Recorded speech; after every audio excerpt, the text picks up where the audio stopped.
തമിഴക രാഷ്ട്രീയത്തിൽ ഇപ്പോൾ തീ പാറുകയാണ്.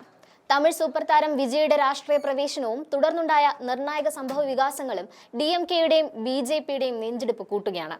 ദ്രാവിഡ രാഷ്ട്രീയത്തിന്റെ ചോദ്യം ചെയ്യപ്പെടാത്ത ശക്തിയായി മാറിയ DMKയെ അട്ടിമറിക്കാൻ വിജയ് എത്തുമോ എന്ന ഭയമാണ് തമിഴകത്തെ ഇപ്പോഴത്തെ പ്രധാന ചർച്ചാ വിഷയം. ദീർഘകാലം അധികാരം കൈയാളിയ AIADMK തകർന്നടിഞ്ഞതോടെ DMKയ്ക്ക് ഇനി വെല്ലുവിളിയേ ഇല്ലെന്ന് കരുതിയിരിക്കുമ്പോഴാണ് തമിഴ് വെട്രി കഴകം എന്ന പ്രസ്ഥാനവുമായി വിജയ് കളം പിടിക്കാനെത്തുന്നത്.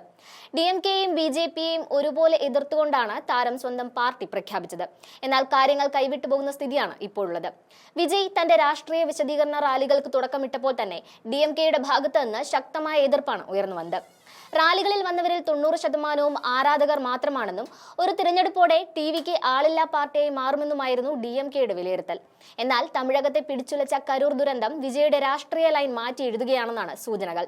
വിജയ് എന്ന താരത്തെ കാണാൻ ഒഴുകിയെത്തിയ ജനക്കൂട്ടം തകർത്തെറിഞ്ഞത് 41 മനുഷ്യജീവനുകളായിരുന്നു. ഈ ദുരന്തത്തിന് വഴിവെച്ചത് DMKയുടെ ഗൂഢാലോചനയാണെന്ന ഉറച്ച വിശ്വാസത്തിലാണ് വിജയ്. ഇതോടെ BJPയെ മുഖ്യ ശത്രുവായി പ്രഖ്യാപിച്ച വിജയ് കരൂർ ദുരന്തത്തിൽ ഇപ്പോൾ കേന്ദ്ര ഏജൻസി അന്വേഷണത്തിനായി ലക്ഷ്യമിടുന്നു.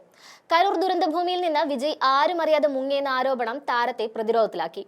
രാഷ്ട്രീയ പക്വതയില്ലായ്മയാണ് ദുരന്തത്തിന് വഴിവെച്ചെന്ന പ്രതിയോഗികളുടെ ആരോപണത്തിന് മുന്നിൽ TVK നേതൃത്വത്തിന് ഒറ്റക്കെട്ടായി നിലപാടെടുക്കാൻ പോലും പറ്റാത്ത അവസ്ഥയുണ്ടായി. കരൂർ ദുരന്തത്തിന് പിന്നാലെ TVKയെ സംരക്ഷിക്കുന്നതിനും കൂടെ നിർത്തുന്നതിനും BJP ശ്രമങ്ങൾ ആരംഭിച്ചിരുന്നു.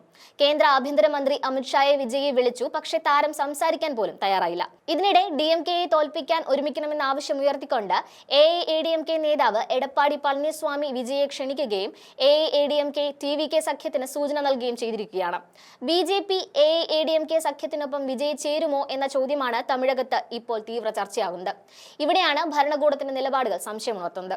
ഇത്രയും വലിയൊരു ദുരന്തമുണ്ടായിട്ടും TVK നേതാവായ വിജയ്ക്കെതിരെ മാത്രം കേസെടുക്കാതെ സംസ്ഥാന സർക്കാർ സംരക്ഷിച്ചതിന്റെ പിന്നിലെ കാരണം എന്താണ്? 2026 നിയമസഭാ തെരഞ്ഞെടുപ്പിന് മുന്നോടിയായി വിജയ് BJPയുമായി സഖ്യമുണ്ടാക്കുമോ എന്ന ഭയം സംസ്ഥാന സർക്കാരിനുണ്ടായിരുന്നു എന്ന സംശയം ഇപ്പോൾ ശക്തമാണ്. വിജയ് BJP പാളയത്തിൽ ചേക്കേറുന്നത് തങ്ങളുടെ നിലനിൽപ്പിന് വലിയ ഭീഷണിയാകുമെന്ന് DMK തിരിച്ചറിയുന്നു. അതോടൊപ്പം വിജയുടെ റാലികളിലെ ജനസമ്മതി മനസ്സിലാക്കിയ മുഖ്യമന്ത്രി സ്റ്റാലിൻ ഈ ശക്തി തങ്ങൾക്കൊരു കരുത്തായിക്കോട്ടെ എന്ന് കരുതി താരത്തെ കൂടെ നിർത്താനുള്ള ശ്രമങ്ങളുടെ ഭാഗമായിട്ടായിരുന്നില്ലേ ഈ സംരക്ഷണ വലയം ഒരുക്കിയത് എന്ന ചോദ്യവും ശക്തമാണ്.